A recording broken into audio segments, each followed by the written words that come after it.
When we talk of a switch, what immediately comes to your mind is a toggle that is used to turn a circuit on or off. You know that in the on position, current flows through the circuit, and in the off position, no current flows in the circuit. Now this transistor here can also act as a switch.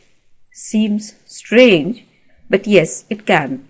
The switch here has to be mechanically placed in its on and off position. You're using your hand to change it from the on to the off position. But in case of a transistor, an electrical signal is used. So let's say we have an input pulse over here, and when this pulse is present, it turns the circuit on. So you have a current which flows over here in the circuit, and say I place an LED in the circuit over here, so that LED is going to light up. This lights up when this pulse is present, and when there is no pulse, when there is a zero pulse, in that case the LED goes out, it switches off. So which means that there is no current in the circuit over here. So you can see that the transistor over here is acting as a switch. It has an on condition and a off condition.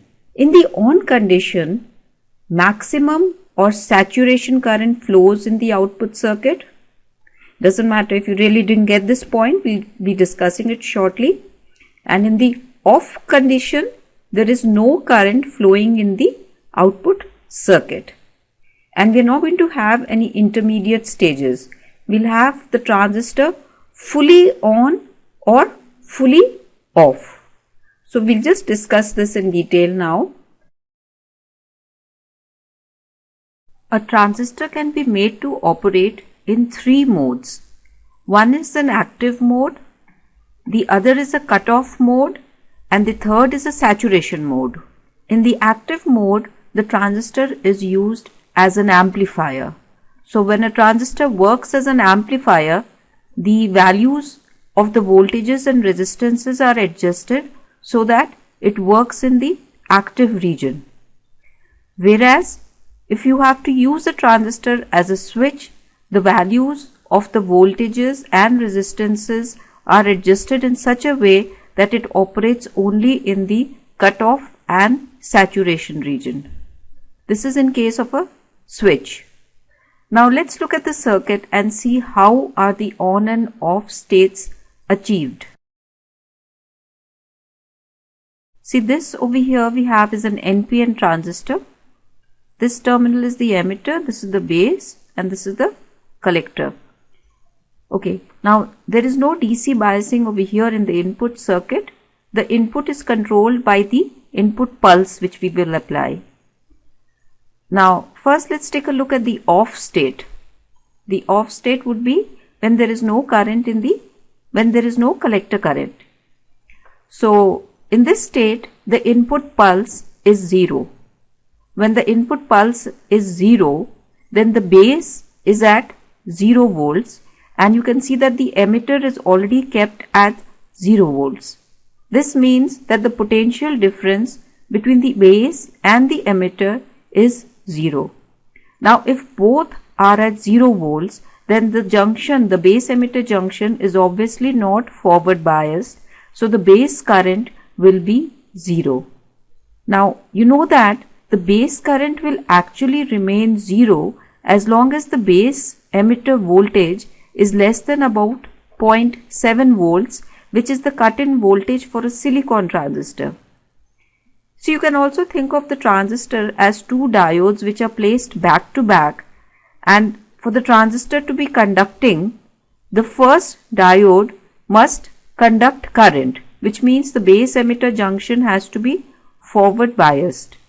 A diode has a cut-in or a threshold voltage or a minimum voltage beyond which it starts conducting and below which the current is 0. So if you think of this base emitter junction as a diode, then you know that since it is not forward biased for voltages less than 0.7 volts, it will not conduct and the base current will remain 0. If the base current is 0, then the collector current is also 0 because the base collector junction is anyway reverse biased. You can see this is an NPN transistor and this is connected to the positive terminal. So the base collector junction is reverse biased, which means that if the base current is 0, the collector current will also be 0. Now if we take a look at the output voltage over here between the collector and emitter terminals, we can write the output voltage VCE as VCC minus ICRC, where this would be VCC and this is RC, and you would have a current IC flowing over here. Now if you look at this loop and if you use Kirchhoff's rule, then you can see that the collector emitter voltage will be VCC minus ICRC, and if IC is equal to 0, then VCE is equal to VCC, which means the voltage over here VCE between these two terminals is VCC, and this implies that the current IC is 0. So if the current IC is 0 and if we placed an LED over here, then the LED would not light up because there is no current flowing over here in this circuit, and that would be the off state. The off state is when we don't get any current in the output, and this happens when there is 0 pulse at the input. Now to summarize the off state, we can say that there is no pulse at the input. The voltage difference between the base and the emitter VBE is 0 because both are at 0 volts. IB is 0, hence IC is 0. VCE is the voltage over here is equal to VCC, and the base emitter is reverse biased and the base collector is also reverse biased. So all these conditions are true when the switch is in the off state. Next we'll consider the on state. In this case a pulse is applied over here. We have an input pulse present, and this increases the base emitter voltage and a base current will start flowing. Provided this voltage of the pulse is more than 0.7 volts, since this is a silicon transistor and this is the cut-in voltage. Now as the base current increases, the collector current also increases and then it saturates. If you recall, these are the output characteristics of a transistor. For a particular value of IB, we have VCE plotted over here against IC. You can see from the graphs over here that for a particular value of IB, IC reaches a maximum value, it saturates, beyond which it does not increase any further. If you increase IB, these are increasing values of IB, let's say this is 10 microampere and this is 20 microampere. So for increasing values of IB, IC also increases. Now coming back to this over here, we know that if IB increases, then IC will also increase and then it will saturate, which means it does not increase further even if you're increasing the value of VCE.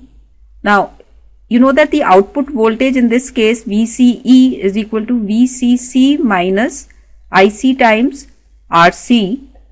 So as ICRC is increasing, VCE keeps decreasing. Now the values of VCC and RC are chosen in such a way that VCE becomes equal to 0. So if VCE is 0, so in that case IC is equal to VCC over RC. This is the saturation current which is flowing when the transistor is in the on state. So you can see that in the on state, when a saturation current is flowing, the voltage VCE is 0, but since a current IC is flowing over here in the circuit, this lamp is going to light up. Now to summarize the on state, we have an input pulse which is present, IB flows, IC flows. IC is the saturation current, which is given by VCC over RC. The collector emitter voltage VCE is equal to 0. The base emitter is forward biased and the base collector is also forward biased. See, normally when the transistor operates in the active mode, the base collector is reverse biased. See, the base emitter is forward biased. And now if you look at the base collector, since the potential difference between C and E is 0, both are at the same voltage, which means the emitter and the collector are at the same voltage. So the base collector will also be forward biased when the transistor is in the state. Now I have a question for you. Here you have to join each of these conditions given on the left either to the on condition or to the off condition, whichever is correct, and the answers are given a short while later. And here are the answers. Thank you.